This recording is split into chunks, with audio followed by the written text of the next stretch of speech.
There we go. There we go. Good afternoon, everybody. Learning and Skills Scrutiny Committee, 10th of February. Item 1 on your agenda is apologies for absence. I've already given Gareth Jones, Councillor Gareth, isn't able to join the meeting, and will do if he can at some point. Any other apologies, please? I've received apologies from Dr. Caroline Turner, Nigel Bryn, Exec Director, Matt Perry, Head of HTR, and Nancy Owen, Finance Business Partner. Good. We understand that Councillor David Meredith isn't with us today either. Yeah. Are there any other members that waiting for apologies? None? Good. Disclosure of interest. Any members got an interest in today's meeting, please declare. And similarly with item 3 on your agenda, declarations of party whip. As usual, please declare now or when the item is being discussed. If none, we're still waiting for officers to come into the meeting. So can I suggest that we just have a quick look at the work programme at 5? It has been populated a little bit more since your previous meeting. Any comments on the work programme or anything? We think we've accommodated everything that people had asked for. They might not be in the timescales which you wish, but that's your work programme that's in front of you.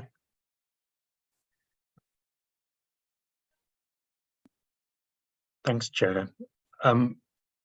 I was asking about the piece of work that happened before Christmas around finance in schools. Where does that come in? In relation to what do you mean finance in schools?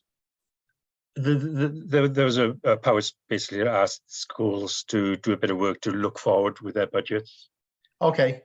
So individual school budget update, really? Yeah. Okay. I'm sure we can squeeze that in somewhere because it's not a big piece of work, is it? But they should have reported back before.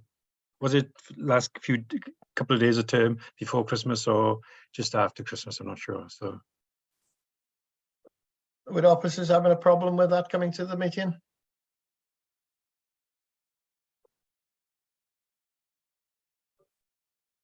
No. No. Okay, that's great. Yeah. Okay, if there's no further comment on the work programme, it's there for information. Please give it some perusal. Please add to it or make suggestions to add to it at any point. We'll now return. I noticed John has joined us. Welcome, John. You had a bit of difficulty getting in. We'll return to item 4 on the agenda, which is the school transport, home to school transport overview. Jackie, I'll hand over to you first if you'd like to give an introduction into it to see where we are with it. And members, please be aware that you've got some documents to consider. Welcome, Jackie. Many thanks, Chair. This is an overview which John is going to present to you today. We were asked, I believe the first time we were asked about this overview was on Monday. This gives you a flavour of what school transport does. And I think John has got a presentation here, which is both informative and at the end, I think quite entertaining as well. I think it will give you a clear perspective on how complex school transport is and what has to be done on a daily basis. It will also give you an idea on the costs involved and why it's really important for us to keep an eye on those costs, but also to see how that fits in with the overall transport policies that we have. I think I'm right in saying, and John will probably tell me if I'm wrong, but I think I'm right in saying that the budget for school transport in Powys is the highest in Wales. We do try to link it as much as possible with public transport wherever we can, because that does help to keep the costs down. I also think we run some of our own buses, but again, John will be able to fill you in on that. But just to say, I hope you enjoy the presentation. It is very informative, and I'm sure it will engender quite a few questions. It'd be useful to keep an eye on what is on the presentation here, and I'm happy to answer any questions, but I suspect the person who will be answering them will be John, because there's quite a lot of technical detail in there as well. So thank you very much for giving us the opportunity to deliver this presentation today. But as I say, we only found out about this on Monday, so it has been brought together very quickly. And I would like to say a big thank you to John for bringing this together for you today. Thank you. Thank you, Jackie. Go on, John, fire away. Thank you, and apologies for the technical glitches for me arriving late, but we got you eventually. So I'll share my screen with you now. Hopefully you should be able to see that now. Nothing as yet.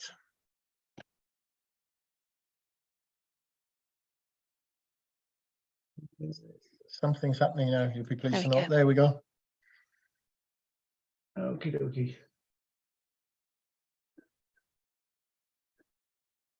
I got my gee, what's going on here? My Zoom toolbar is right in the middle of the screen where I want to. So you can all see that now, yeah? Yeah. Yes, we can. Cool. Okay, so this is an overview of homeschool transport, and the aim of this session is to update members on the provision of the contracted services that we provide. There will be a lot of crossover between what we provide here in terms of dedicated homeschool transport and public transport, and that will become clearer later as I go through the presentation.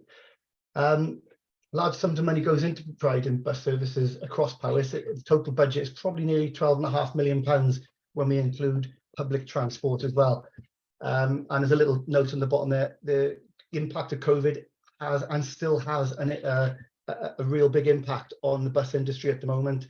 Members may be alert to some of the rumblings that are going on around the cessation of what was called the Bus Emergency Support Scheme coming from Welsh Government. That is due to finish at the end of March this year, and that will present further challenges for the bus industry, but we will touch upon that later as we go through the presentation. So there's been lots and lots of change within the bus industry since 2015. We've had the things, well-being of the Future Generations Act, which impacts upon how we need to consider the services we provide today for our future generations. There is the new Wales Transport Strategy, the Llwybr Newydd, that's recently been published, and within that that sets the roadmap for how Welsh Government see local authorities and Welsh Government delivering transport services in the future. Members will may be aware about the corporate joint committees that have been established, and I just talked about the bus emergency scheme, which Powys has probably received in excess of £6 million to support bus services since the start of the COVID pandemic. So those are the things which have kind of shaped our thinking and influenced our decision making around how we're providing transport at the moment. As you can imagine, there's lots of different stakeholders involved with providing transport services. And where I use the term passengers, I consider dedicated school bus passengers or fare-paying bus passengers, or the people who use their free concessionary pass as bus passengers. Okay, so there's lots of different aspects to this. At the top, clearly, we have the Welsh Government's strategic direction that they want to take transport in Wales. We're a key player in that. We cover a fairly large chunk of Wales, and we do quite well with some elements of bus funding. There is Transport for Wales, which is becoming the more delivery arm of the Welsh Government in helping us deliver bus services across Wales. They have a large input into the Traws Cymru services that we provide in Powys. I just touched upon the corporate joint committees. Then there's the local government through the offices, my head of service directors, and of course there's a political aspect from Councillor Jackie. We've touched upon the bus emergency scheme, the large volumes of extra public money that's gone in to support the industry during COVID. Traws Cymru, we've got our contract, in addition to the Choice Cymru services, Powys provides around about 25 supported public bus services and around 230 dedicated school buses. We've got lots and lots of bus infrastructure across the county. Some of you, you may have seen, we received best part of £1 million of capital funding to upgrade our bus stops, to put the screens, the real-time information screens at a lot of our bus stops. Not so prevalent in Powys are the commercial bus services. That's where bus operators operate bus services at their own commercial risk. They receive very little in the way of funding from Powys, other than the funding that we're statutorily obliged to provide them, which is the free fare concessionary pass money, the bus emergency support funding. And I'll touch upon the difference between a commercial and a private bus service as we go through the presentation. So in terms of school transport, on a daily basis, we buy in around about 229 mainstream school buses at the moment. And that can be anything from a taxi, a car, up to a 83, our largest vehicle is an 83-seat coach, and they will deliver all our school children. Now, in addition to the mainstream contracts, there are 72 special educational needs. That's a real challenging service, that is. Probably dealing with some of our most vulnerable learners, quite specialist in its entirety. And then we have 28 contracts which use 40 local bus service vehicles across the county. Where this is all linked is because every single public transport vehicle we use, as part of that contract, it will specify that a load of statutory learners, either college or home to school learners, will use that service bus to get them into school. So we use them as part of the service, the school bus provision. Look, typically, our spend on school transport is about £53,500 per day, £10.2 million per annum, and their local bus services cost us around £6,500 per day, 1.9 million. But on average, every 3 seconds throughout the whole of the year, Powys County Council spends £1 every 3 seconds on providing transport. Why are we one of the largest areas of spend? Well, we cover a large area of Wales. It's comparable to sort of Shropshire and Herefordshire next door to us on our English border. So that gives you a sort of scale of the challenge. 132,000 population, around about 5,000 learners every day, 90 schools, 301 routes, and 60 bus operators. I touched upon we use school buses and dedicated school buses, and we use public service buses. There are key differences between the two. They operate under different regulations. For example, school buses, now coaches, are all required to have seatbelts fitted and worn when you're over the age of 14. But there is no requirement to have seatbelts fitted on a public transport bus, a service bus. However, where we can and where we specify our contracts, we will specify to the bus company where we know they're going to be carrying, especially primary school learners, they will be fitted with seatbelts. I think it's important what I just said there, that where we carry primary school children on service buses, they are no longer in service. So members of the public don't travel with our primary age learners. We simply take the bus out of service, use the bus to do a school run, and it goes back on service. When they're in high school, they will be on the same bus as members of the public. You are allowed, you cannot stand on a dedicated school bus. Hence, that's why you should be wearing a seatbelt. Standing is permitted on local bus services. We spend one of the highest amounts on school transport in Wales. We're certainly in the top 2 or 3 annually. We seem to be in terms of our spend, for the geographic reasons, like we said before. And unlike most local authorities in Wales and probably the rest of the UK, Powys provides its bus services in a different way. We have de-risked it for our operators, because a lot of our operators are SMEs. We have one large multinational company contract into Powys County Council, that's Stagecoach, but the rest of them are all SMEs based around Powys. And we've taken the view many years ago now that we would de-risk it. We would take the commercial risk out of it for for the bus operators. We ask the bus operators to provide a good quality, high quality service with their expertise. We take the commercial risk. In the past, it's benefited us insofar that we've managed to grow passenger numbers from around about 600,000 were using our buses in 2007. That's grown pre-pandemic. That grew to about 1.1 million. So we've benefited from that extra revenue coming into the council as a result of those extra passengers. This model now is more likely model to be adopted if and when the Welsh Government decide they wish to franchise all public transport across Wales, where the Welsh Government will specify the contract, the fares, the timetables, the vehicle type, very, very similar to what we've been doing in Powys for many, many years now. So in terms of the legislative frameworks, public transport still operates under the 1985 Transport Act. It's been amended various iterations, and there are some Welsh, there was a Welsh Act 2016, but the underlying principles all come back to the 1985 Transport Act when bus services were deregulated.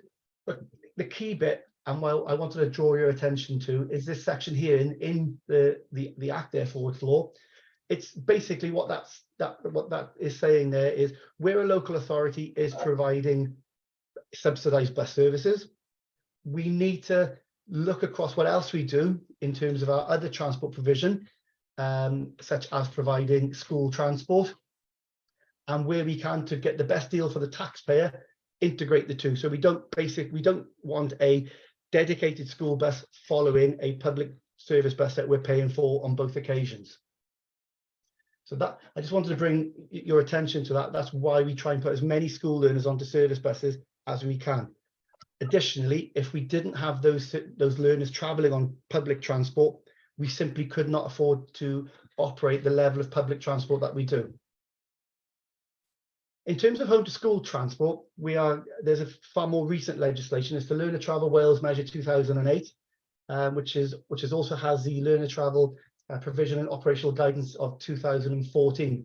The basic principles for providing free home to school transport are that we need to provide home to school transport for learners who are of compulsory school age, which is 5 to 16, attending primary school, who are two miles or more from their nearest suitable school.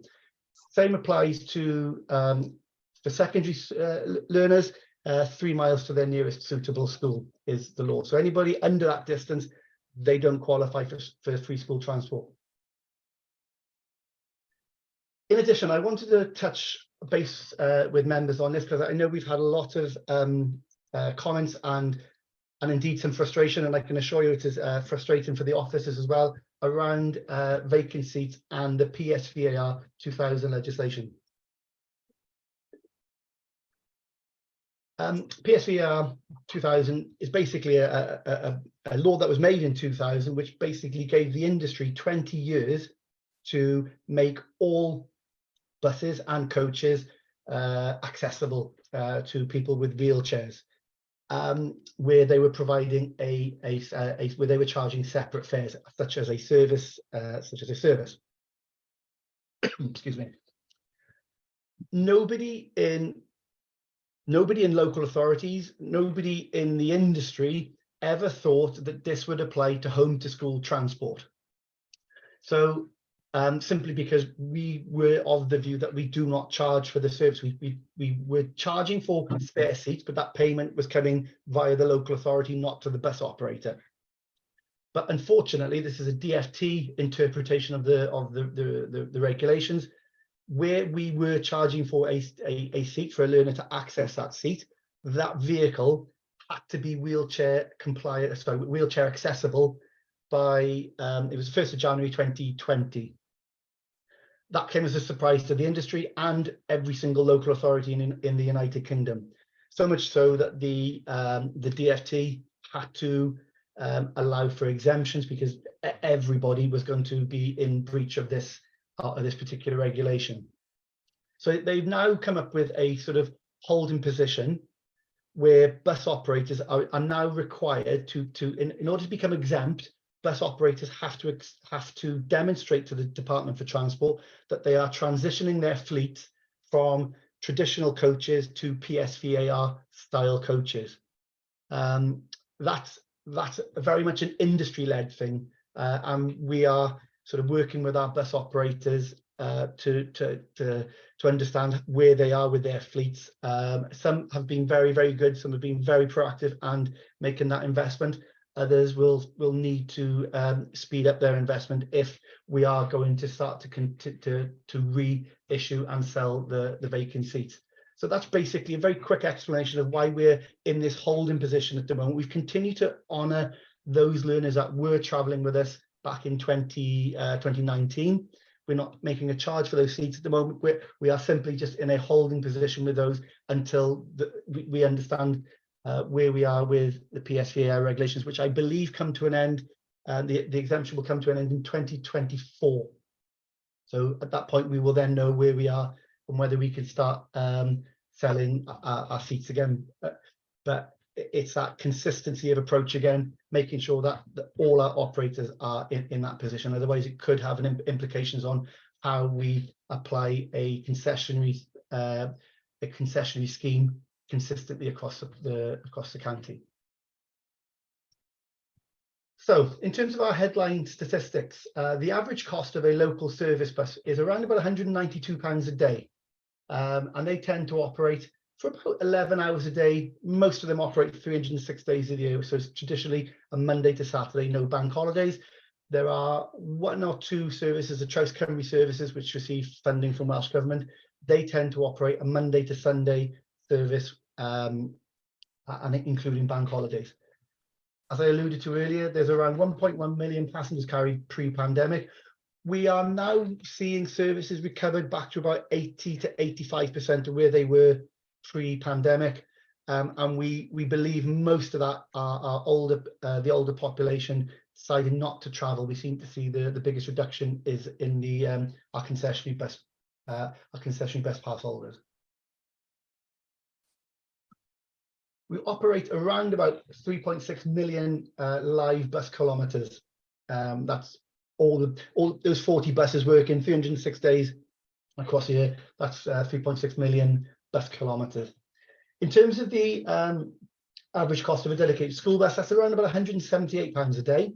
But the shift is a lot shorter. It's roughly about 5 hours, and it's 190 days a year. We have this around 7,500 journeys are undertaken in the morning and afternoon, made by around 5,000 learners. So what that means is we have lots of learners travelling on more than one bus, simply because of the very rural nature. There's lots travelling on two buses. There are some travelling on three very occasionally, just to get them from the hinterlands down to the main roads where they can meet and join their main bus. That's just a graphic, across a typical day. That's how long our local bus services operate. There's the school bus times, and there's our A-level inter-school transport times as well, which I think it's really important in this context to share with you some of the pressures that we've had as well. There have been some real significant financial challenges within the transport service. We've been carrying a 549,000 historic savings target since 2020. It was impossible to achieve those targets during the COVID years. So we were able to use the bus emergency support funding to fund that pressure, but that's coming to an end now. Hence, we had to make those changes back in January to achieve the saving. That's achieved around about £500,000 saving. But in addition to that savings target, we're still carrying around 517,000 deficit because of the demand on the services that comes and goes across here. Because there are there's for example, in this financial year, there's 183 school days. In some school years, that can be up to 195 school days. So and that all needs to be balanced out. In addition to that, inflation is causing us a real headache across the transport sector. All our school transport and public transport contractors were awarded an inflationary increase back in September, which was around about 10%, which causes us a big headache when last year at budget setting time, we were sort of forecasting around 2.5%. So even with the work that the passenger transport have done to claw back the 500,000 through the route optimization, we still have a sort of £1 million pressure that we need to grapple with. And so we need to do some real expectation management is what we can deliver with the resources we got. And we need to really communicate that to our service users, our members and all our stakeholders. So I covered this in detail now.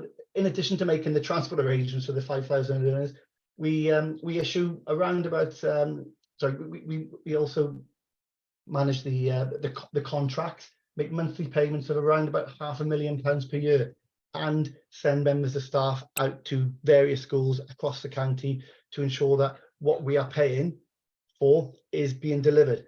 That's incredibly challenging for an area the size of Powys and the number of services we provide. There's basically 1.5 members of staff that go out and monitor services. Safeguarding is our number one priority. Whatever we do, we do, and we always bear in mind, keep in mind the safeguarding element. It is a source of frustration and relief. I think is a way that we do get involved with quite a few professional strategy meetings where learners disclose things that have happened within school transport. And that was quite prevalent some time ago. It seems to be dropping off now. So the message is really getting through. We, as part of the contract, I think we're one of the first local authorities to do this. We actually provide as part of the contract, there are some specific guidance around for our contractors, how they should approach safeguarding our learners whilst being transported on homeschool transport. That was one of the first, I think, it's certainly in Wales to do that. We try and work with schools as best we can as well. Schools are a great source of help for us. We can send bus passes out to schools. They deliver that. They can get them delivered to the learners. They're really useful in helping us deal with behaviour on school transport. And I think the relationship between schools and the transport service really has got better since the COVID years. Whilst we were engaging quite a lot with the schools and through the meetings that Lynette was chairing at the time, I get a lot more interaction with schools now, and I can get that into my team as well. So that's been one of the positives of the COVID experience. And I'll touch upon PATAM in a second. That was some of the innovation that comes out of adversity. I'll touch upon the system in a minute. And through this process, and I will touch upon later the issues in January 2023, but it's about how we need to react better. We need to be better at receiving feedback from schools and parents so we can continue to improve things. This is something that I've really tasked my team with, putting themselves in the shoes of parents and learners. So the innovation bit, which is, there's lots been going on in transport, but this is the thing we're particularly proud of. What we found during COVID was that lots of learners were traveling on lots of different buses, and they were buses that we thought they should have been traveling on. There was lots of examples where learners were traveling on buses we didn't know they were traveling on. There was learners we didn't know traveling on our buses, and it causes all sorts of headaches during the track and trace times. So we had to get our thinking hats on quite quickly, because there was a lot of pressure to get children back to school. If you remember, I think schools closed around March, and then they returned at the end of June. And in that time, we thought, how are we going to do this? How are we going to make sure, for track and trace purposes, that we know what learners are travelling on what bus? So we came up with PATAM, which is the Powys Transport Activity Monitor. So what this does, it's a simple device, and it is a It's effectively a mobile phone, which is completely locked down. All the drivers can do with this phone is they log onto it, they say who the driver is, and they say what bus route they are operating on that day. So whatever bus company, the system knows what route the bus company operate, and the driver has a drop-down list of services. So if he's operating the B1 today, he puts Joe Bloggs as his name, and he selects the route B1. What that then does, it switches the phone off effectively, and as learners got onto the bus, they would show their bus pass, and it would scan a unique QR code. That QR code had no personal details on it. It was just a code, and I think it had the learner's name on it, and that was it. And so what it did, it recorded that learner at that time on that bus. And so in this diagram here, it shows how it looks. So this is basically the mobile device, the app which the driver uses, and the learner scan. This is the clever bit which happens in the cloud, where it stores it decodes the information and stores it in the back office. And then it also links into the council's teacher centre system, where we can drag learners' names and schools out of, so we make sure that the right learners are attending the right school. That was it. We had basically 4 months to do this and develop this and to get it out and up and running. We went out to procurement. We got a company from North Wales to come in and deliver it, and they've done a remarkable job with it, in all fairness. So now what we're beginning to see, this is a typical example where the bus starts, it travels along, the red blob there is where all the learners got off at school, but these yellow blobs along this line are where learners are actually getting on to the bus. So what we can see here now is, whilst this bus is contracted to go along this line, it's actually making a deviation up here and coming back. So we know this learner's getting on at that spot. Now that's going over and above what we're expecting within the contract, but it's also identifying areas where, for example, the contracted bus route might come around here, but the bus is just coming down this lane. So we're now picking up where and how operators are actually operating, which is really, really powerful data. We've never been able to have this level of detail before. And this has enabled us to see and reroute and optimize transport as we have done. There were issues, and I will cover it, but the basic principle is we can now see where learners are being picked up and where buses are traveling. None of this is personal. It's just, we know a learner has made a scan on that. So we're not tracking kids. We are simply just knowing where the learners have got on and off. If we need to, if we absolutely have to, we can delve into the system, and we can find out through a unique number where a learner got on. But that is right at the end of the sort of process. We don't do that on a routine basis. That is only if, God forbid, for example, a learner didn't show up in school. We could see whether they got on or off the school bus. So that's the type of data we're now starting to receive as a result of this. This was quite good. We got nominated in the Local Government Chronicle Awards last year. Unfortunately, we didn't win the prize under the innovation category, but it has got quite a few other local authorities interested in it. We are talking with Buckinghamshire County Council, Gwynedd County Council, and Neath Port Talbot have also expressed an interest in it. So it's not perfect by any means. It still needs some refining and some development, but in terms of the management data it is providing me and my team now compared to where we were pre-COVID, it's a step change away, and the digitalization of this process has been fantastic. I'm hoping that you can hear my screen now, because there are a couple of clips from a couple of testimonials from learners. So I'm going to press the play button, but I'm not sure how the sound will come through on a Zoom meeting. So I'll quickly press play, and if you don't hear it, can you please let me know?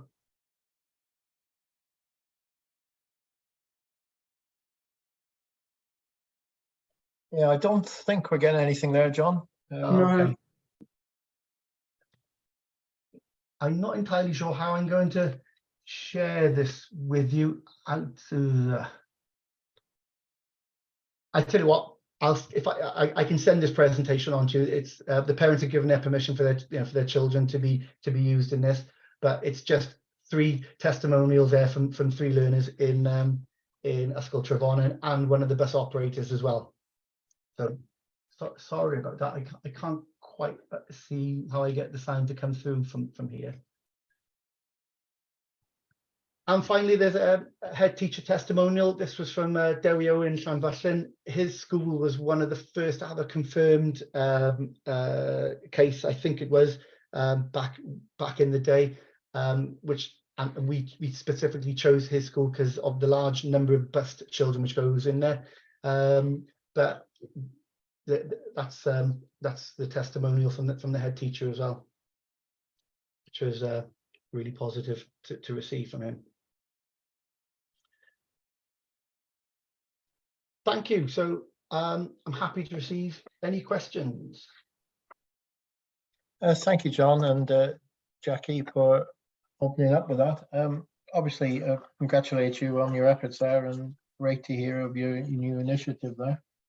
And a whistle-stop tour around home to school transport, etc. Members, open to questions. Councillor Lucy's indicated first. Yeah, thank you, Chair.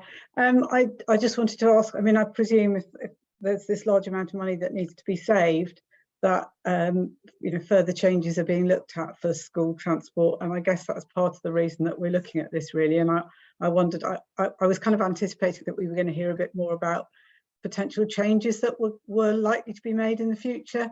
I wonder how far you've got with that, John.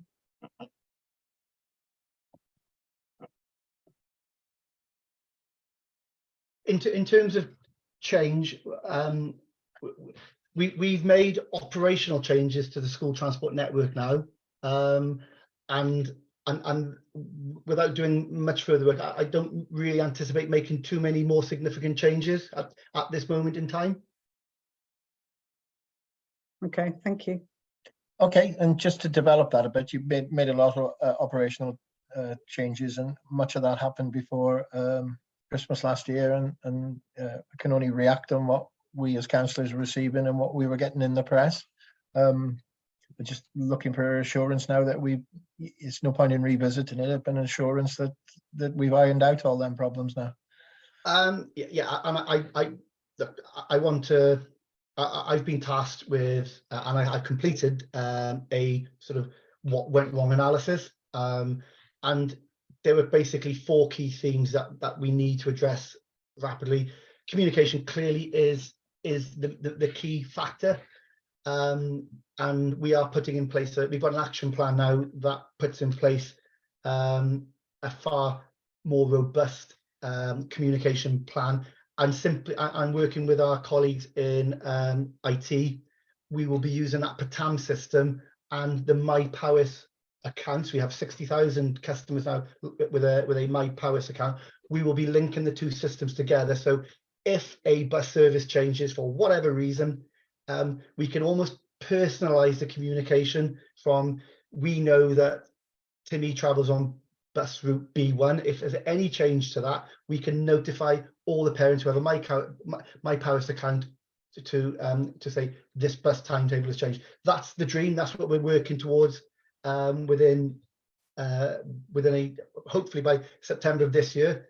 We'll be linking the 2 systems together so that parents they have a far more, rather than the scattergun approach, it will be targeted communications. So that's what we're aiming for. That's what we're very much heading towards as well. We've there was an element of staffing that again, it's a really small team. There's 6.5 members of staff that deliver this service. Some are quite new to it. One's have had a long-term sick, and of course, one of the things we've identified is one of the consequences of new ways of working, where everybody's working from home. People are going off and they're doing what they need to do, or they say they're going off on what they need to do, but when you're in an office environment every single day, you get a sense from the team where they are and where things are going and not going quite so well. But we found it was quite easy, I don't say for staff to hide, but they were kind of over promising and not where they could have been a bit more upfront and say, look, I think we're going to miss this deadline. That didn't happen. So that's what we really need to work on that sort of that aspect of the team, to feel more comfortable saying, I need help. Okay, so you feel that we're over those initial problems that we had now, and they've been resolved? I think within the first week, Okay.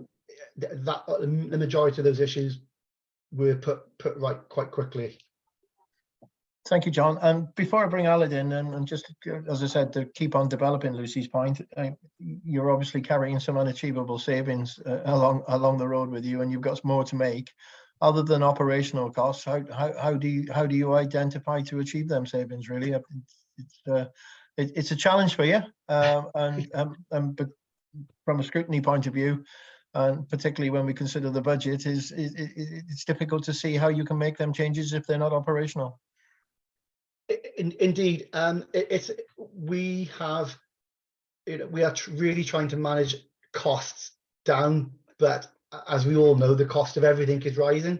Whilst we can all see how much diesel has gone up and down, global supply chains are causing us a real headache as well. I mean, it's not just, I know this from my other side of my job within the fleet maintenance team, but our operators are in the same position. Spare parts, the prices going through the roof. Just things like tires really just going exponentially. AdBlue, the price increase on AdBlue has just been is eye-watering. So all these costs add pressures, and of course it's a very demand-led service as well. Whilst we know what we know today, we don't know if a family of 7 are going to move into the area in a very remote part of the very remote part of the council, and all of a sudden there's no transport, and that could just put another 15,000-20,000 pounds onto that bill for providing that transport. Those are the sorts of numbers we're dealing with. Thank you. I'll let other councillors come in. Councillor Aled first, please. Thanks, Chair. Yes, I was going to pick up on Gwynro's point really about you telling Lucy there's all the changes that have taken place within the school elements, and we still have a significant deficit there. There's a £2 million spend. Is that net spend of Welsh Government money on local bus service? Is that net or is that gross? That's net. That's net with all the income from Welsh Government. So basically our spend on public transport is around about 5.5 million.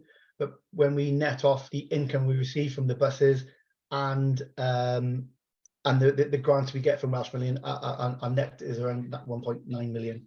Yeah, so that 1.99 million is quite a bit more than other local authorities spend on bus services. Some only allocate the grants received from Welsh governments, and that's it. Is that one possibility that Powers may take a view on? Also, there's a couple of other points really on PSVR stuff. Was that a cabinet decision not to? I can't remember which page it was. I think it was about around page 10 of your presentation.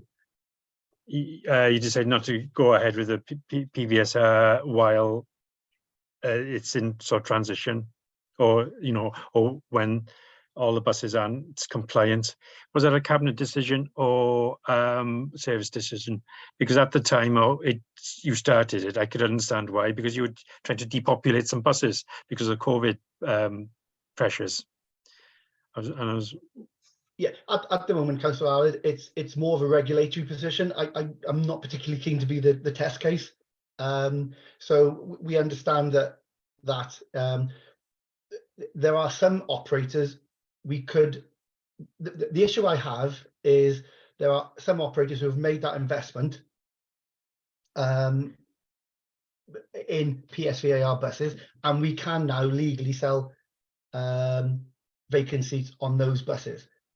But what it may mean is we could sell it. I'll use Llynedd as an example. vacant seats in Llanidloes, but we may not be able to sell vacant seats in Newtown, for example. And I'm not entirely sure how that fits with members, or how it fits with how we provide services equitably across the county. So that's a sort of dichotomy that we're kind of struggling with. Oh, okay. So, sorry, when was the date it actually came in? 1st of January 2020. I thought there were. I thought there were. You were not.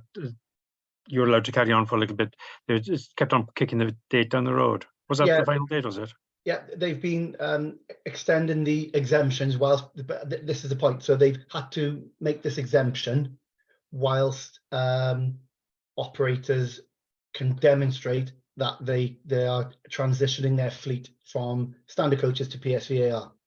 And so I know some operators, 3 in particular, have made that investment and they are now compliant, whereas the others, where others aren't, if that makes sense. But they don't have that opportunity to demonstrate to the Department of Transport that they are in transition or not, because of this, your decision. No. That's up to the operators to do, not the local authority. But there's little point in them doing it while you're taking this position.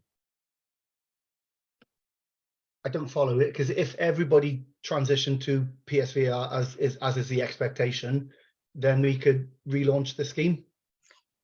Yes, but there's no incentive for the slowest in the transition process, or those operators that are dragging their feet. Well, the incentive may possibly be in the future that they have no work with us. Yes, that's the nuclear option, isn't it? Yeah. No, I was thinking of currently. Okay, that's there was one other. I'll come back, Gwynfor, Chair, for one more question when I remember what it was now. Thank you. No problem. Lucy. Yeah, I was just going to come back on the vacant seat scheme. I mean, presumably it would actually help us financially if we were able to charge for the vacant seat schemes on the routes where the buses are up to the standard. And that would have a positive effect financially, but also environmentally, it would obviously be beneficial if you could persuade children to travel to school on a school bus rather than parents driving them to school, which I suspect in most of the very rural areas, if a pupil lives 2.5 miles from school, they're not going to be walking that 2.5 miles to school. Almost inevitably, the parents are or somebody's going to be taking them. So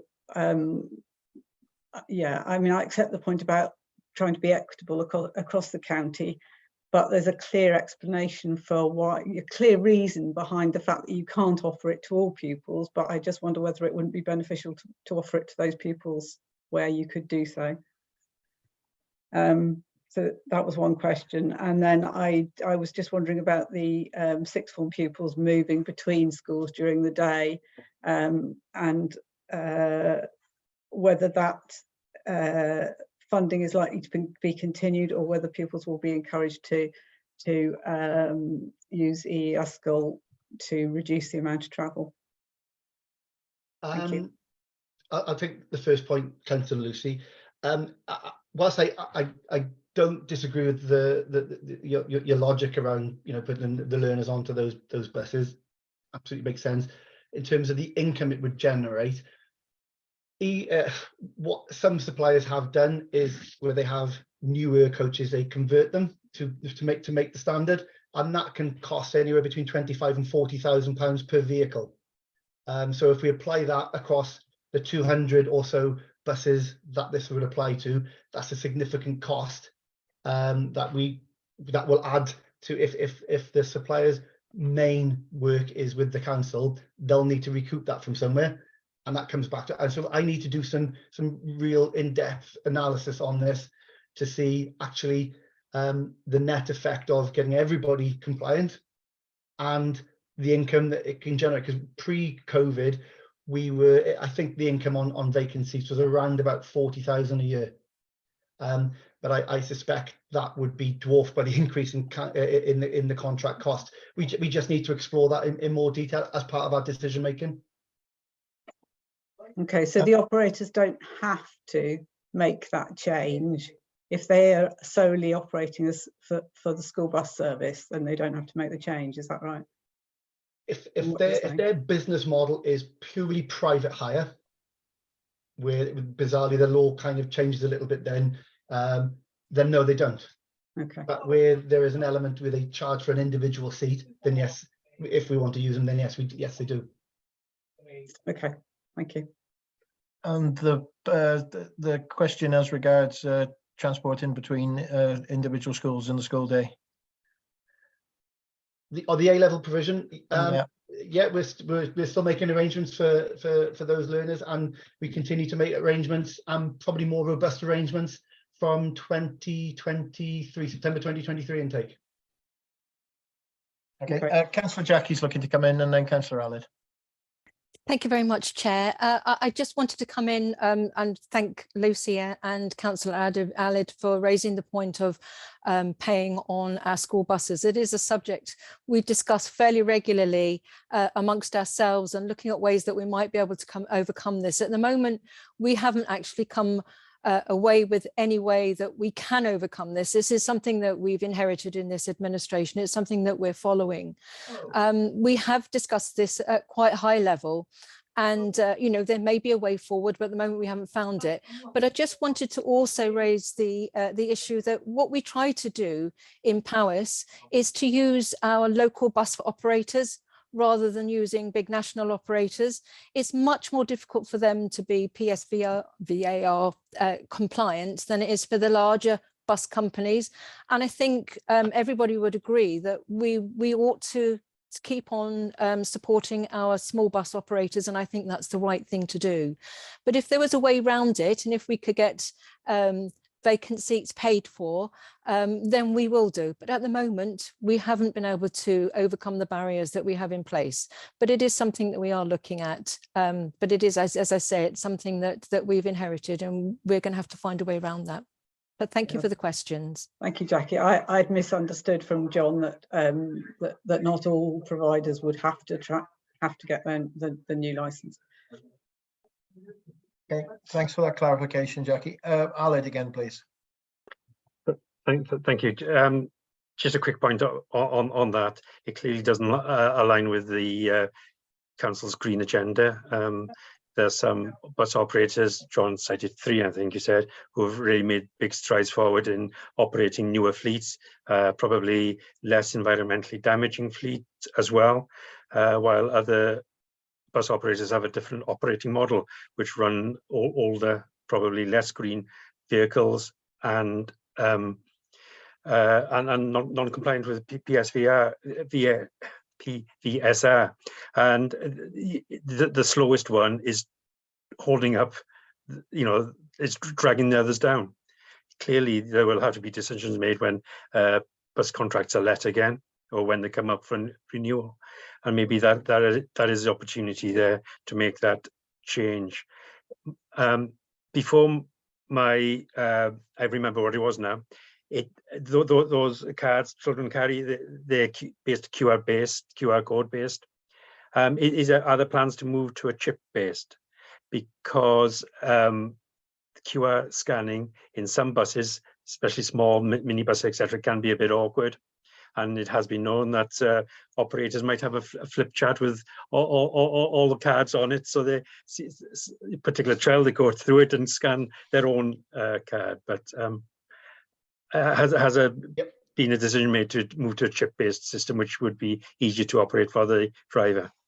Thank you.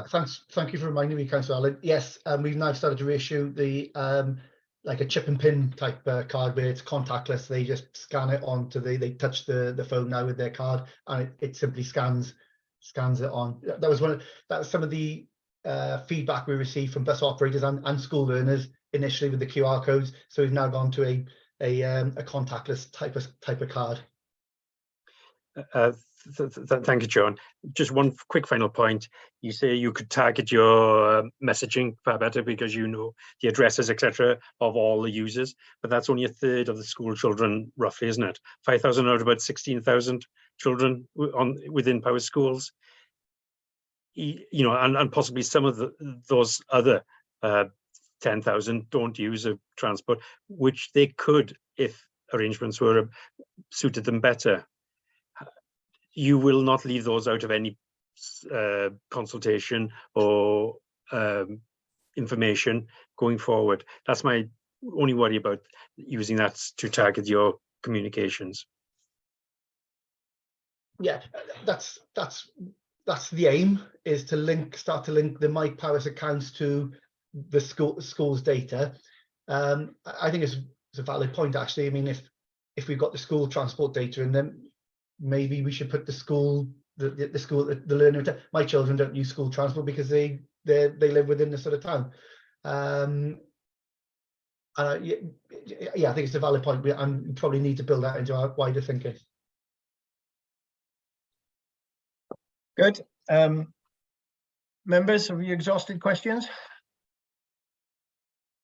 Okay, I would like to just develop one theme now before we move up it, because we've got you here today now. There appears to be irregularities in the system, that buses pass children, going to different schools, different catch, and we've had you before us when we were talking about the catchment maps.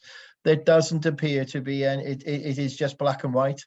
I'm trying not to give examples because we shouldn't go to individual schools, but we have pupils that maybe go to primary schools and are split up when they're going to high schools because they can't access the same bus, etc., when they may only live 3 or 4 miles apart or something. So there's a theme within councillors that they feel that there isn't, common sense isn't the best word, but that there isn't any leeway when it comes down to buses passing, which may have empty seats on it, really. I think it's just a plea from me, really, rather that there is a little bit of negotiation within the system. I know you're going to say no, John. No, perhaps I can try and develop that a bit further, because sometimes if a bus operator maybe who's won a contract might be located in a part of the county, and they have to travel through a different catchment area to collect kids to come back to their school, and so people may see that bus going through their catchment area and they want to get on it. Well, that's just as a result of where that particular operator is based when they've won that contract. If in a year's time, 2 years time, 3 years time, the contract changes and the contractor changes, that bus may not be traveling in that way anymore. So then that leaves us with all sorts of problems about how do we get that learner to school. Okay. And so it's not always as strict. It's not always as my team, the policy saying you can't have that because we don't want to have it. There are some specific reasons around it as well.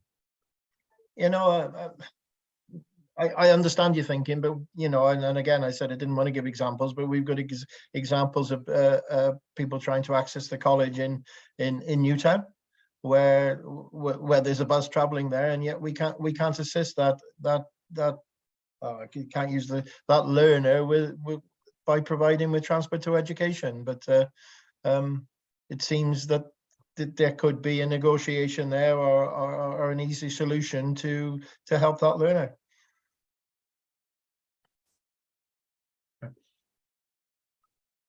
Okay, Aled. Yes, so this committee has had a quick look at the admissions policy, catchment review. I mean, of various schools. There was a promise to look at a transport policy because they do work so closely together. Lucy and another member had a motion to council to try and supported by the full council as well, to look at the flexibility we can introduce. I'm not sure, we couldn't really do it through the school entitlement. I think that's fairly simple, really, close to school. But I think the council can look at the flexibility to support parental choice through the transport policy. Chair, have we got a date for that potential review? Thank you. don't think we have, but Aled, the flexibility was the word I was looking for, John, and when I was hopelessly wording what I was trying to say. Jackie. Thank you, Chair. It is a good point, Aled, and as I've said, when I spoke earlier, when we were looking at the vacant seats, we do discuss this all the time. Obviously, we have appeals and people come through to us, and we're looking at those appeals and seeing whether there's a trend there, whether it's something that we should be looking at. We do know that the transport policy probably needs looking at, but at the moment we're waiting for the new transport measure to come through.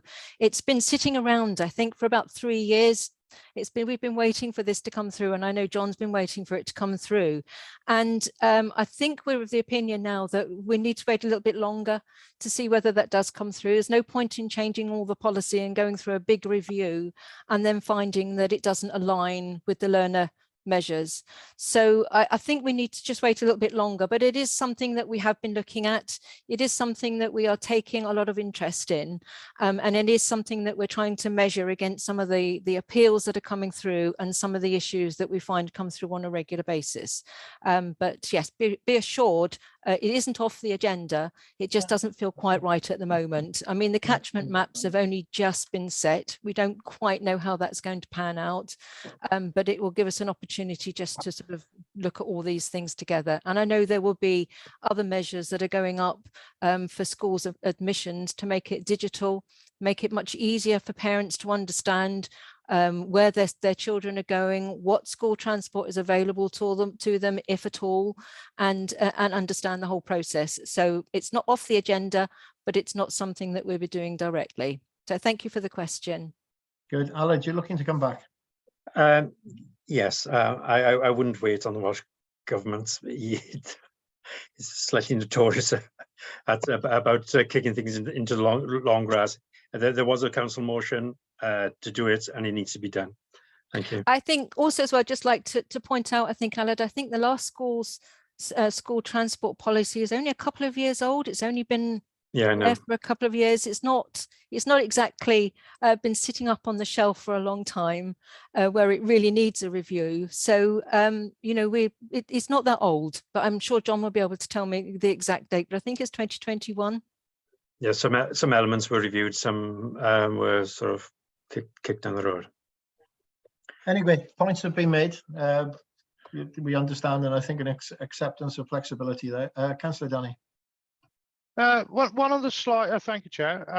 One of the slides that we were shown was a map, and I remember John saying that it showed that they were collecting off the route.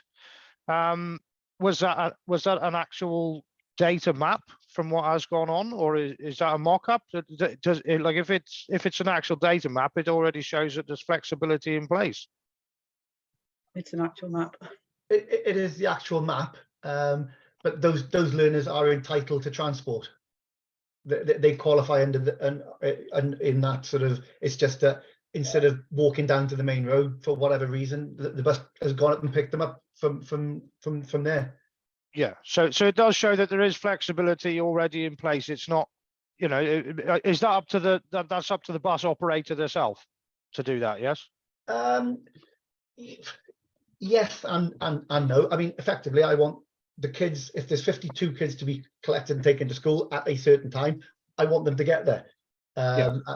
But what this data is now showing us is, and what we've been able to do and what we will continue to do, and if we need to create that flexibility, is we can now start seeing where there's not much incentive to add mileage to a route, is there? But there's quite a lot of incentive to reduce as much as of your traveling distance as you can, if that makes sense. We can now start to see that. And so we can start to build in that capacity into other contracts. Yeah. Okay. Yeah. Okay. Thanks. Thank you for that. Cheers. Just out of curiosity, when are bus contracts up for procurement again? The current contracts will expire around 2025. 7 years. Sorry. Yeah, but again, not too far away. Aled. No. Yes, that map shows the buses going up one of the busiest roads in Powys, Oswestry, Welshpool Road. It's not as though it was going up a farm track somewhere. But going back to that particular shot there, there's an average learner scans per journey. Isn't it more important to have the peak number of learners scanned per journey on average so you make sure you have a adequate, you say, or we could reduce that one down to 33 places, but yeah, I understand. And why it does that is because sometimes where it does a feeder route, for example, it'll pick up 16 learners, take them to a point, 8 might get off if they need to go to the high school, then it'll carry on. So the number goes up and down through the route. So it might pick up a load of primary school and secondary school kids, drop the high school kids off at the high school bus stop, and carry on, pick up more primary school kids and take them into the primary school then. So that's why there's that number there. Good. Any further questions? I think we've received some useful information today and made some useful observations. And if everybody's happy with that, we'll move on. Thank you, John, for joining us today, and also Jackie for helping us with us. Hopefully, we've given you some assistance there in some kind of the debate that we've had today. Thank you, members. Thank you. Members, we're now moving on to, and I've lost the agenda, but we've been on to the next item, and it was circulated very late in the day. I apologise to you, but it was an item which deserves some scrutinisation, and we've got very few dates in the diary. Monday was a suggestion, and I couldn't do Monday, so I've hijacked it and put it onto today's agenda, and I hope that was with members. Members are in agreement with that decision. It's in relation to the proposed amendment to the budget by the cabinet. You've had the information. Basically, the thing that we wish to look at on this is the setup of a one-off 500k fund to support energy costs and energy efficient measures in schools. Yes, there's information where the money is coming from, and that's relevant to us as councillors, but that's the item which we need to give some scrutiny to today. Councillor Pete, any comments? Or are we going straight to Georgie? Thank you, Chair. I'm going to transfer you straight to Georgie because you need the details of this in terms of the administration and why we are going down this route, and that is best delivered by officers rather than myself. Thank you. Georgie. Chair, I'll just share my screen because I've got a PowerPoint, if that's okay. And just need to try and work out, because of the bar hiding my thing, to do the slideshow. There we go. Okay, so Pinhandar, everybody. Thank you very much for the feedback that we got really in the last scrutiny meeting around the budget proposals and the pressures that we felt were going to be placed on school budgets. So following that, there's been various discussions, and these changes have been considered as part of the Energy Management Fund, which has been suggested for schools.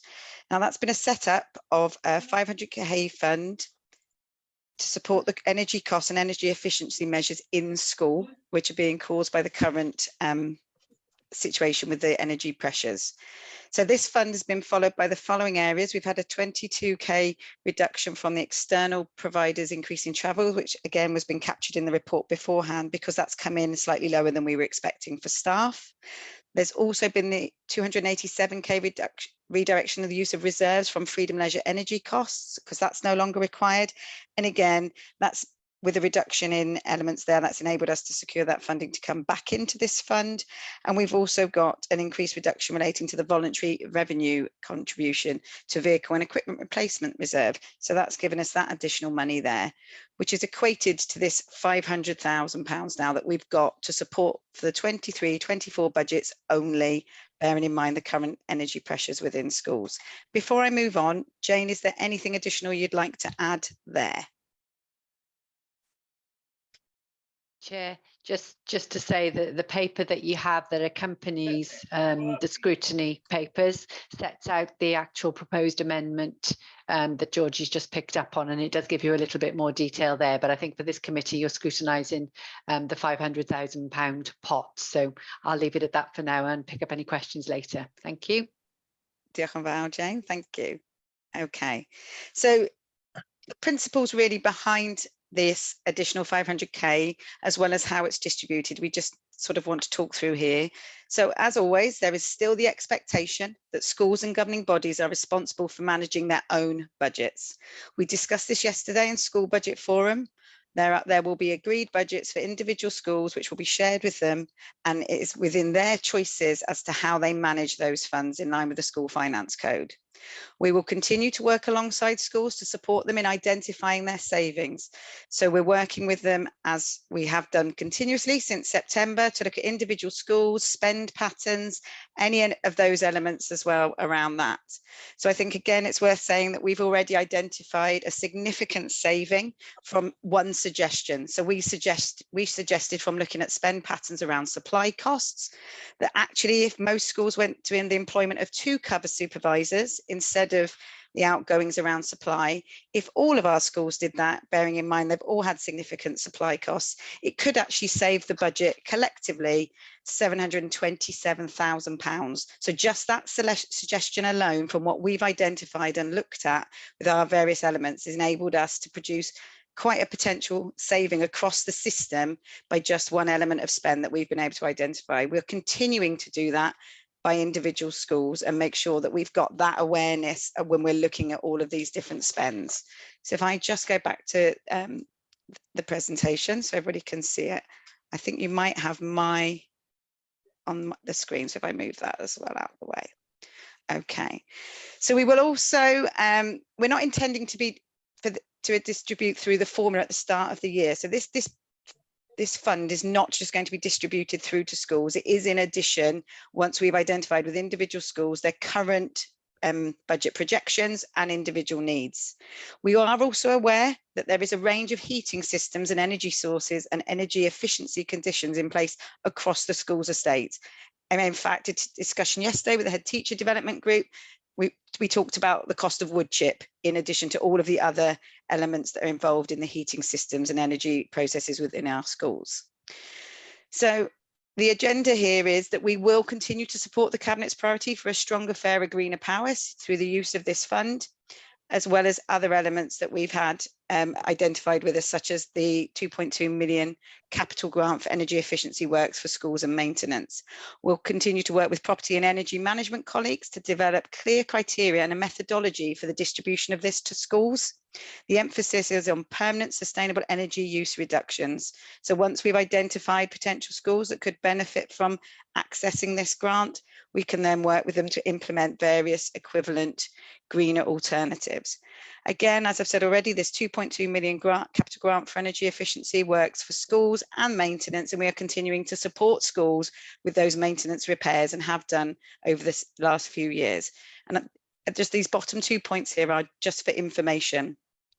Schools have received 3.6 million in revenue maintenance grants since over 2020 and 2021. So that has been put into the system to support the maintenance of properties. There's also the major improvements budget of 1 million, which is currently for 22-23, and that's being used to support schools with emergency repairs. So in terms of the other elements, we're around the property and the energy efficiency, we've got those elements to support this additional one-off 500k fund to support the current energy pressures. Okay, I have got Mari with me as well, and I'm going to stop sharing now. So over to you, Chair. Thank you.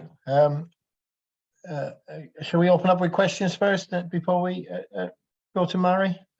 Members, Lucy, you've got your hand up. Sorry, getting in there quickly.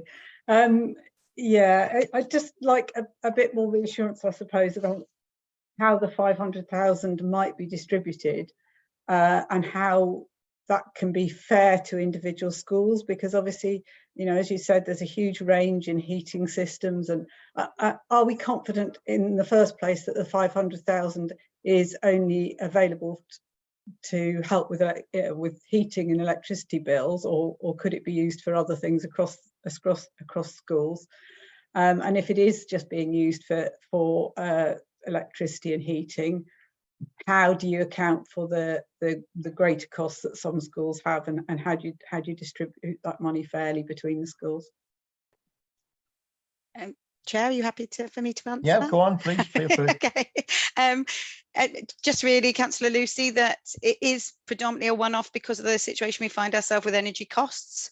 However, we've always working with our schools to look at the energy efficient processes. And I have to say the officer in that area of the service has worked really, really closely with our schools already that have identified potential savings. And we've had really good feedback from our schools on that. So I think in this situation, it is purely for that. That is why it's really important that a clear methodology is agreed between the property maintenance and the school service as to how that money is distributed.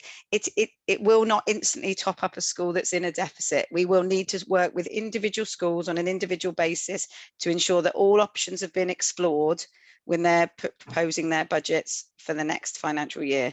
So I think it's really, really important that that element there is that this is to build on potential savings identified and the green energy agenda, which is the Paris agenda. But what happens if you get a school that's in a situation where it's in a deficit budget? So they need to reduce staff, so they look at starting to reduce their staff numbers, they possibly go into a voluntary redundancy process.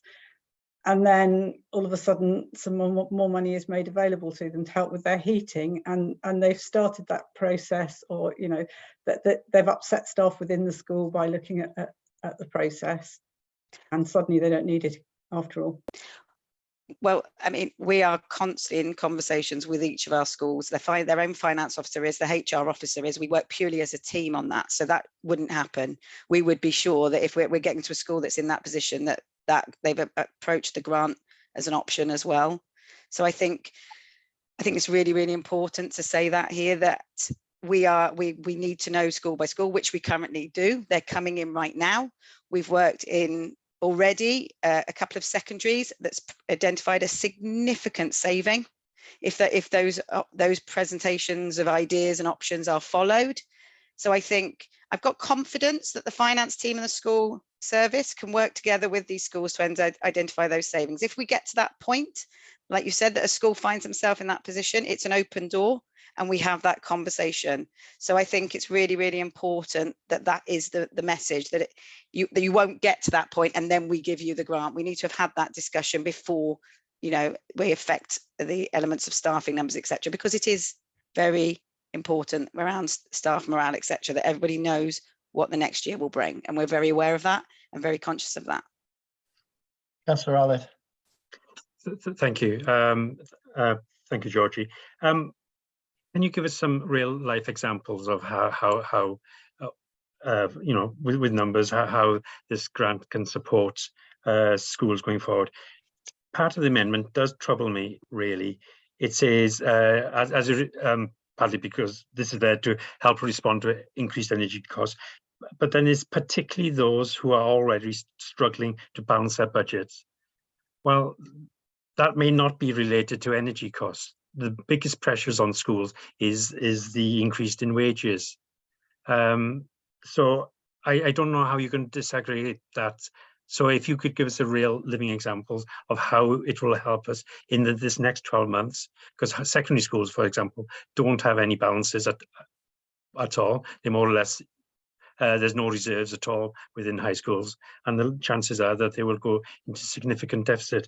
And the portfolio holder for finance was extremely critical last week about the heads that could not manage their budgets. So if you could explain to me how this 500k will help those schools, and remind me, I want to come back to the supply teacher element as well. So if you could deal with that one first, thank you.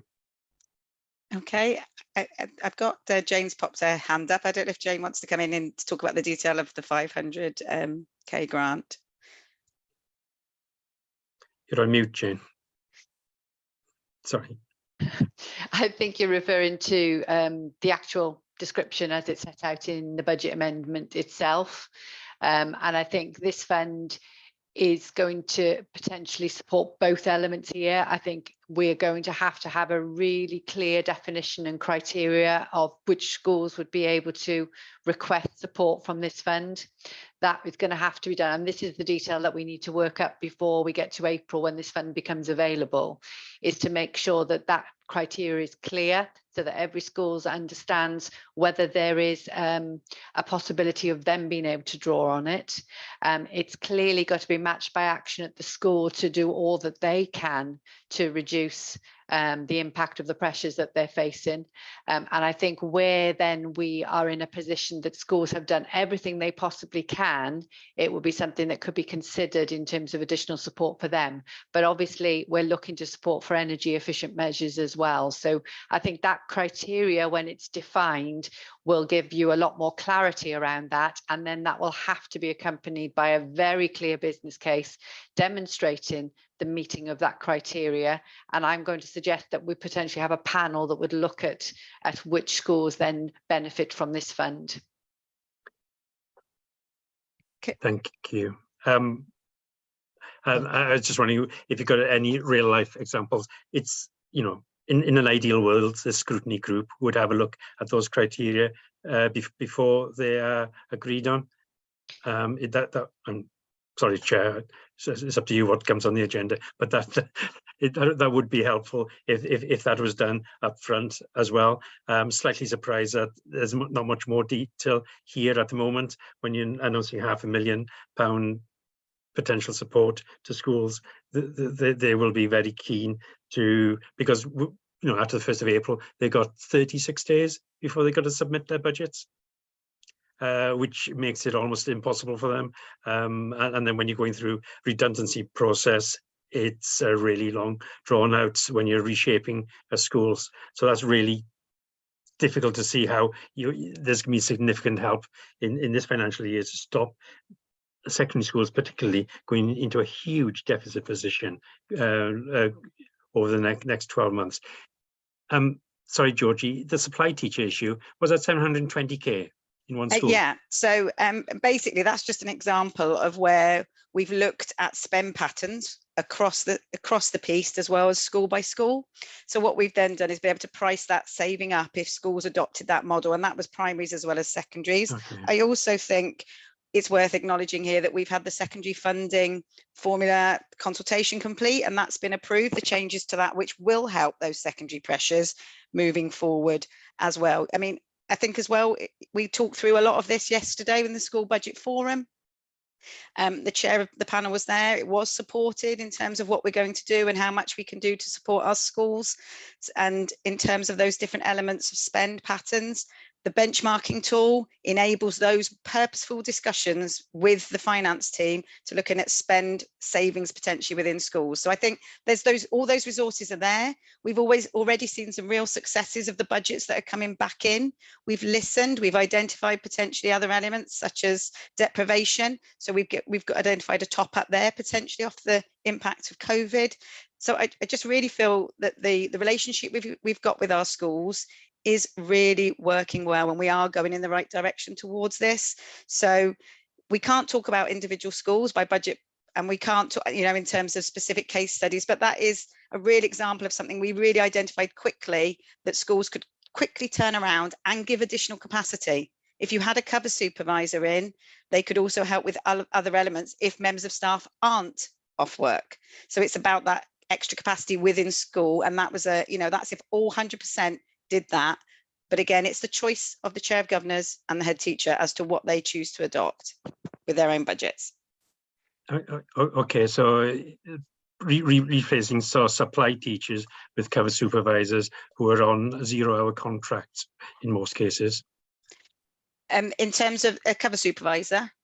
Well, not cover supervisor, but yeah, well, they can't go into different descriptions in different schools. Yeah, they do. But generally speaking, these are quite often people on zero-hour contracts. If there's no work there, they don't get paid. No, not within schools. They are part of the staffing structure of a school cover supervisor. So they are there as part of that option, and what the benefit of them is that they know the children. They can have the discussions with a member of staff regarding the work being provided. So they're a better supportive model than bringing in an external supply staff member who does cost you significantly more money and doesn't know the children. So instantly that option is a better option all round, and a financial saving. And we've used them in secondaries for years. Permanently employed cover supervisors. Now that it's an option in primary, looking at the supply pressures and the current costs. Okay, so there are no sort of a 0-hour contracts within Power Schools. I wouldn't be able to comment on the contracts. I can just tell you what the role is of a cover supervisor in our secondary schools and our primary schools if we choose to go that option. Okay, Georgie, you mentioned the school budget forum yesterday, and obviously I observed that yesterday. And yes, you said there was a general acceptance. There was a general concern that yes, welcome the 500k, but the general concern that it wasn't enough. There was also a general concern that the 500k couldn't be distributed equally throughout the county, and there was some. I wouldn't suggest confusion, but some doubt whether how or the methodology behind working with the school estates, etc., that he was distributed out. Please answer the question. Why not just put it into the formula? It'll give equity right throughout the authority. In my figures, it would be equivalent to somewhere in the region of 1 teacher to each school. If it was spread throughout the secondary system, it would equate to more. We've got schools, and your corporate impact assessment is that the current budget will lead to staff reductions. Let's not forget about that. Yes, we're welcome at the 500k. Let's stay from the off. It's not enough. It's not enough. But yes, it's welcome, and we can't welcome that. But distributed through the formula, and schools will welcome that better than rather than some schools which are struggling with energy costs due to systems which aren't working properly. If the 500k is available, let's put it into schools and let's make it do some good. Shall I bring Jane in on this now then, Chair, because she's popped her hand up? Yep. Just in response to that, we need to be mindful, of course, that this is only a one-off pot of money. It's not recurring. So to utilise it to support staffing would not be appropriate, because it would only be a very quick fix in terms of that. But I think what we're being mindful of course, is that there is significant pressure out there now as a result of energy costs. And that is what this fund is looking to support as best it can. And I think, we have these pressures facing all services of the council, and everybody is having to do as much as they can to manage these. We hope to see them come down, but over the longer term, the FRM does recognise that they could be there into the future. So the FRM and the budget plan that's presented as part of the budget proposal does recognise that, and recognises that schools can potentially only manage this in 1 year, and we'd have to do something more permanent from year 2 if we need to. Councillor Pate. Yeah, I'm going to come in on this one. It would be easy to say we'll distribute this through the formula, but actually the energy crisis is affecting some schools disproportionately than others. Particularly the type of heating system is having an impact on how much extra we're seeing going into individual schools. So you could end up with putting it into a formula and actually see some schools, because of the way the formula works for them, getting a significant benefit from this relative to their energy costs, and another school that on the surface looks almost identical and to the formula looks identical, actually losing out quite badly because their energy bills are going up by significantly more. So just putting it into the formula, and as Jane has said, just putting it into the formula for 1 year with no guarantee of it recurring is not the most equitable way of addressing this particular issue. It's something I have questioned officers on, and we've actually spent time looking at this to ensure that this is the best route. I just also, I'd actually put my hand up for a couple of things in respect to Councillor Allard, is asking for the criteria. Yes, we're more than happy, and we'd welcome proactively suggestions from this committee as to what should be included in the criteria. but I'd remind people that the COVID recovery funding was put in place at a similar time in the budget cycle, and the criteria for that came through later. So this is not the first time we've been in this position. And then finally, a comment Councillor Alib made about the schools not knowing until the 1st of April. Actually, once the budget is passed, it will be run through the school budget, school's formula, and it will arrive about the same time as usual, within a couple of weeks of the start of the second half of this term. So they actually do have a lot more time, and they've already, since autumn, been working with officers with indicative figures.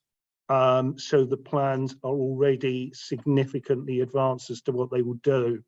So there is nothing unusual about this. It's just with the improved situation in Q3 that came in after the budget was set, that we've been able to look at this and address what is quite a significant concern. Thanks, Chair. I'm going to bring Margaret in now. Margaret, you've been waiting for some time. Yeah, let me apologise, because I tried to raise my hand, it wouldn't let me, and then I lost the meeting completely. So the question I was going to ask, actually in part, was more information when I managed to rejoin, because my concern was the discussion about cover supervisors, which obviously has quite a significant benefit in funding terms. But at the time, we were not talking about primary. I felt the whole discussion was around secondary. And I was going to ask, well, about primary, because the money should be across both phases. But coming back to the meeting, obviously, there are some primary schools are adopting or looking at that structure. So it was really to find out how many schools would be able or are looking, and how that will impact on primary schools. I don't want the information now, but it would be something that it would be helpful to have information about, because I don't know how many of our primary schools would be able to access that. But also from the information that you're giving about the knowledge you have now, how many schools do we think are in a position that, as an authority, we're aware of, with all the pressures that are out there, that would be looking to access money from that 500k? Because they haven't, there are significant issues that you're already aware of. I mean, I'll bring Mari in case there's anything Mari would like to say before I say anything first, if that's okay, Councillor Margaret. Mari, is there anything you'd like to add around what we've been doing so far with where our budgets are with each of our schools? Yes, sorry, I was just trying to get off mute. Yeah, I think the difficulty is most of our schools would say that they're facing significant budget challenges at the moment, and that's why I think it's important that we develop those criteria for this fund, and quickly, so that they've got an understanding of whether they'll benefit from it or not. As Georgie said before, we've been working with them, certainly with all the primaries, as they have individual finance officers, but also you've been working our way through secondaries as well, looking at where they can make savings or making suggestions as to what they might want to consider in terms of savings as well. So it's kind of a meeting in the middle, really, I think, is what we're going to need with this in terms of managing budgets next year. But this fund, I think we need to make sure that it's put to best use where it's needed most. and that's why we need to get input in from the energy management officer, property services as well, because they've got a better understanding of the energy efficiency of our schools and the heating systems that they use. But also it was suggested at Schools Forum yesterday that schools should be involved in that, and I think that that's something that would be really useful as well, just to provide that sort of scrutiny from the school side as well, really, that what the criteria that gets put in place would be transparent and clear and fair for the schools estate that we've got. But it is, I don't think any school would say that they weren't facing budget challenges at the moment, but and that's why we've got to support them through that. This will help somewhat towards that, certainly, but it's probably best used if it's targeted, really. Councillor Allied. Thank you. In the chat, and there's been comments about our scrutiny suggestions would be welcomed, but then Mary says it's where it should be targeted where it's needed most.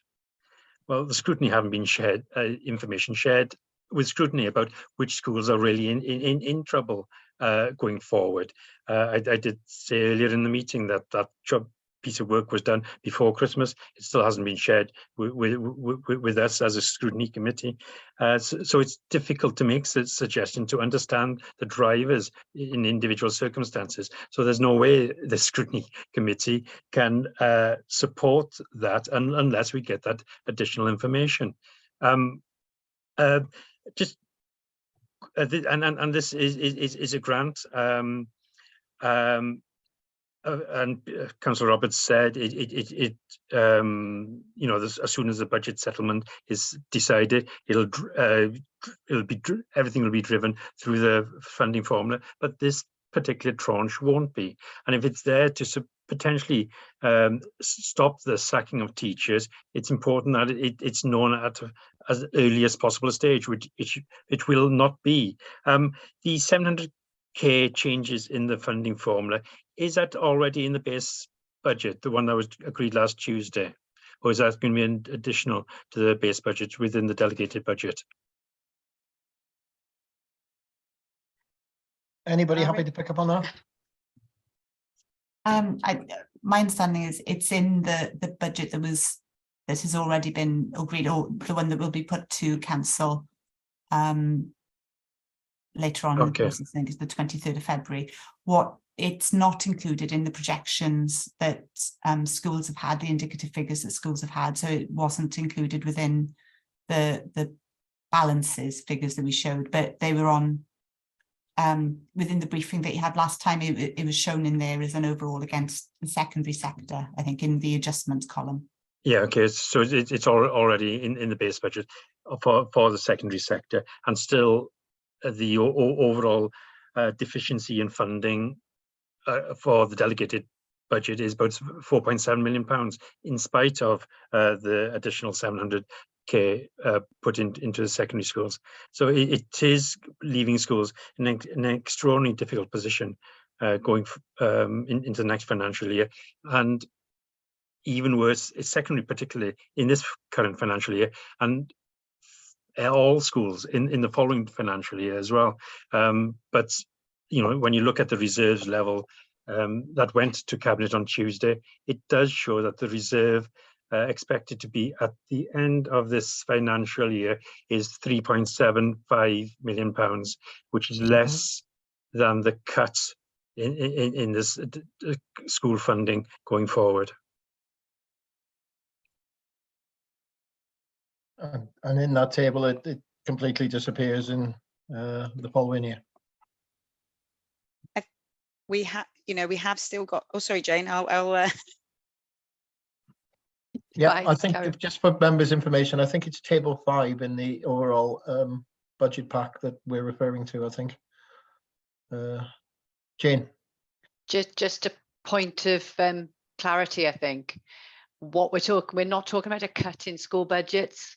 school budgets are actually increasing by over 4.5 million. So I just want that, to give that clarity here.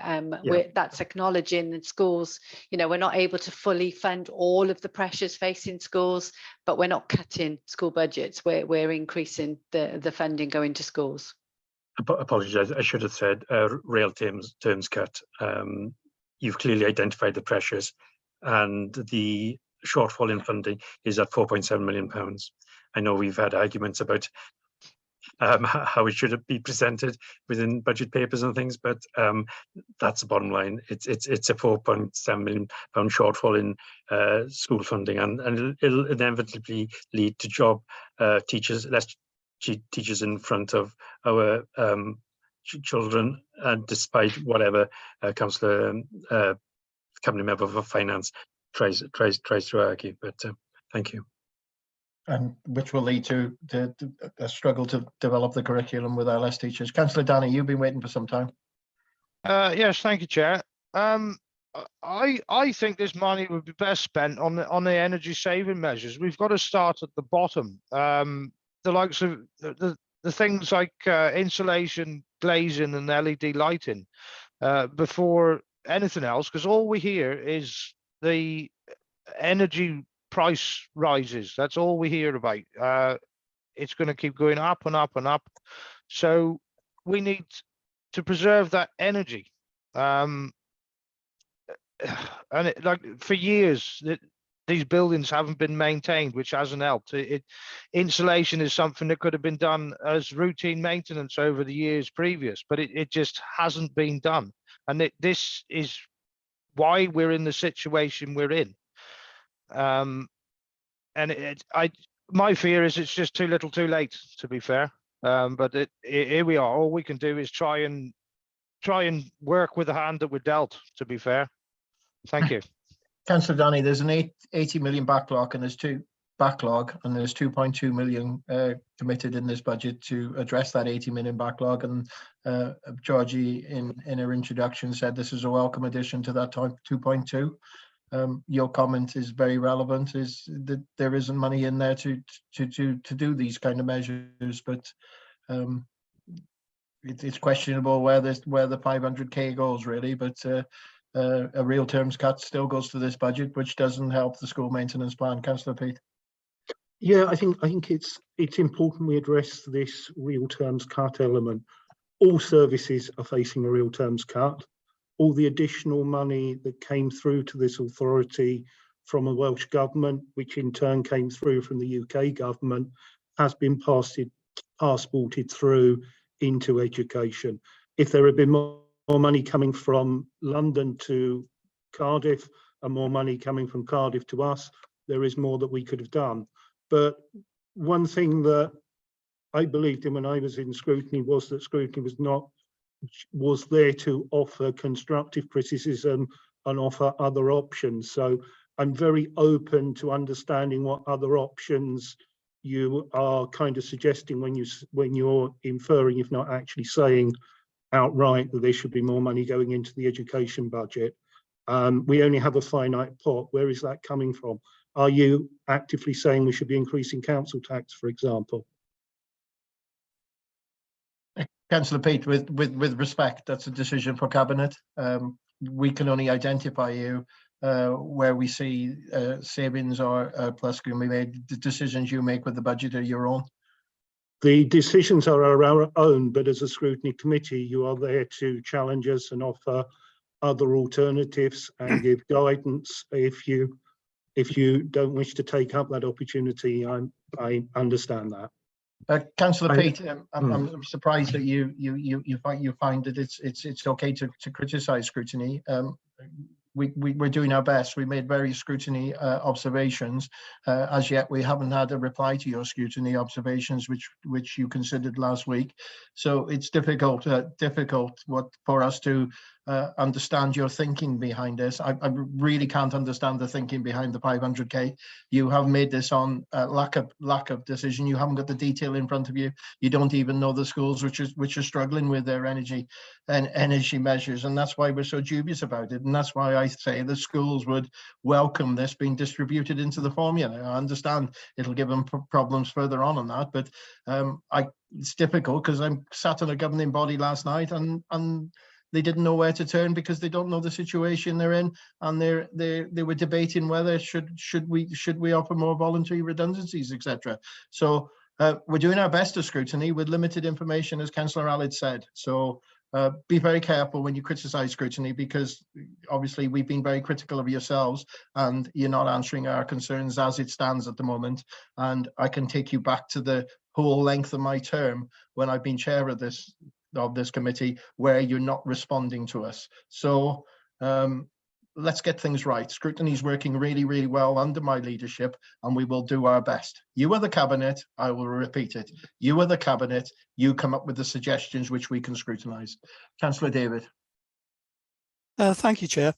I've come here today, actually, as I will all other scrutiny committees, to hear your comments on this proposal, which I feel is particularly helpful to schools. We've taken on board some of the comments that were made at previous sessions of scrutiny, and we're doing our best to help schools. We know it's a big ask, but I still believe that with good financial management in our schools and with the support of our education service, that we can avoid any major redundancies occurring in schools. As I explained at the last finance panel, there might, because of historical factors, be some redundancies there where we've got old budget deficit recovery plans that have been put to one side, haven't been brought back into place. But this budget in itself does not create redundancies. But that said, as finance portfolio, I've got to oversee the whole council and where this funding envelope is distributed. And just to underline what Councillor Peat said, all service areas have got unfunded pressures, and that's simply because of the settlement we've received, which was below the rate of inflation, and we've not been able to fully fund all service pressures. So that's the underlying factor here. Now, it's right, Chair, when you say that it's the responsibility of the Cabinet to set a council tax, but in so doing, we have to take into consideration the impact on all residents of Powys, and we have to ensure that any pain, in inverted commas, that's suffered within services is as equitably shared as possible. And that's what we've done. Now, some members of your committee and members sitting on other panels have suggested that we should be fully funding pressures within schools. Well, that money simply isn't there. Now, anybody can make a statement like that, but if we to fully fund pressures within any service, then as the budget sits currently, the only way that's going to be achieved, unless there is some major developments in the coming weeks, is by further deep cuts in services or an increase in council tax. Now, you can't run away from that. That's a fact. As it stands, that's the only way we can fully fund service pressures. Now, if you want to make a suggestion to Cabinet for consideration, which you're quite entitled to do, that we raise council tax to perhaps 9%, which would allow us to cover all pressures within schools, or if you want to make a recommendation to Cabinet that you feel it's unfair, that schools are under pressure that is unequitable, and we should be cutting another £1 million out of adult care, well, fine, we'll consider that. But this argument going round in circles, it's getting us nowhere. Now, as a scrutiny committee, yes, I agree 100%. The Cabinet sets the council tax, but we set that council tax on evidence coming out and recommendations coming out of our scrutiny committees. So we can model the budget on those recommendations. So I'll just leave it at that, Chair. I've got nothing further to say, but thank you for your comments. I'm listening intently, and we will certainly consider them at Cabinet. Thank you. Councillor Jeff. Oh yeah, I was just going to sort of reiterate what Danny said. I mean, we got to play the hand we dealt. The cake's not big enough. That's the long and short of it. The fire services had the extra money. So do we get rid of firemen? Do we get rid of teachers? It's a tough one. But we've got to realise the party's over, I'm afraid, and it was going to be tough decisions down the line. And I think this fund, I welcome this fund, but it should be targeted on schools that can use it to save money, not just chuck it good money after bad. Use that money to save the schools that can show that they can save cut their energy bills the best. Put that money to them. That's what I think. And like, there's nothing else we can do. It's hard times ahead. This is just the beginning, I'm afraid. I really do think we're going into some funny times. And that's what I think. It should just be targeted on the schools that can save the most of their energy bills. Because I mean, like the fire service, that's what's happened with them. They've had some bit, and now we've got to give them a big lump. They've had the biggest share of this, and rightly so. But we can't do them and the schools, can we? It's like if you own a house, you're planning to change the car and go on a holiday, and the boiler bursts. The hole in the car going out the window, isn't they? You just got to plod on. Okay, that's all I wanted to say. That's absolutely fine, Councillor Jeff. It's good to hear your opinion, but that plodding on, and Councillor David, I will come back on the one point. You said there will be no staff redundancies due to this budget. The corporate impact assessment clearly says that there will be staff reductions in the education service. Is that corporate impact assessment wrong then?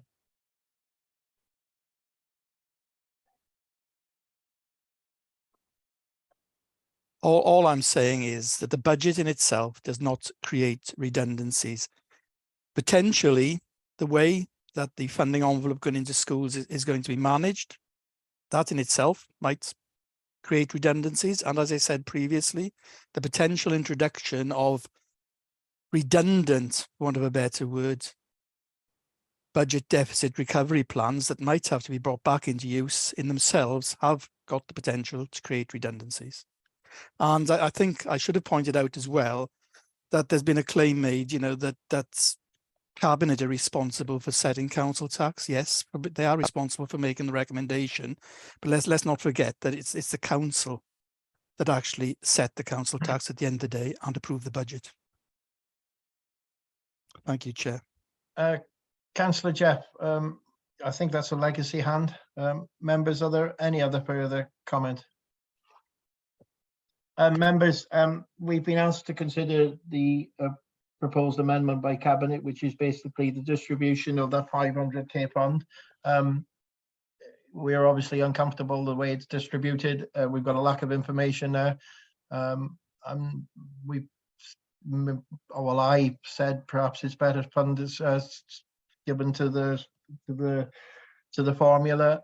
It's certainly things for the Cabinet to consider. I'm not sure what other recommendations we can make. It's clear that we're still uncomfortable with the budget that's going forward through the education, but obviously that debate has been had now, and we can do no more. But yes, 500k is very welcome at this stage, and let's hope that it can be distributed in a fair way, which is equitable throughout the county. Members, are there any other conclusions? Aled. It's very difficult to come to any conclusion. We just simply don't have enough information here. I did make a suggestion that the proposals come to Cabinet, come to scrutiny before implemented. I've also asked urgently for the individual schools. We can go into confidential session to study individual schools to understand what drives those deficit positions within schools, especially high schools, I think. So we need to see that urgently. I'm guessing the Cabinet has seen that some time ago. So it just, the lack of information just doesn't enable us to make sound judgments on this.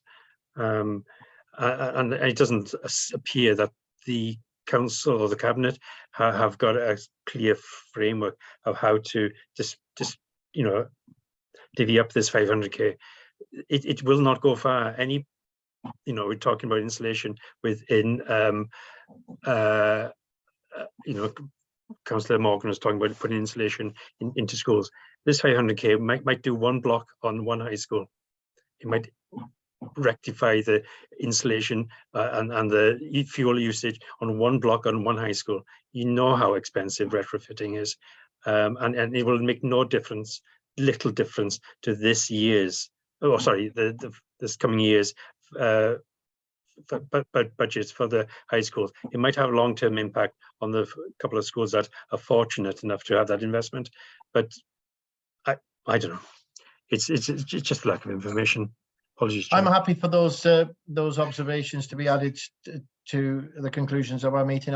Members, are there any others?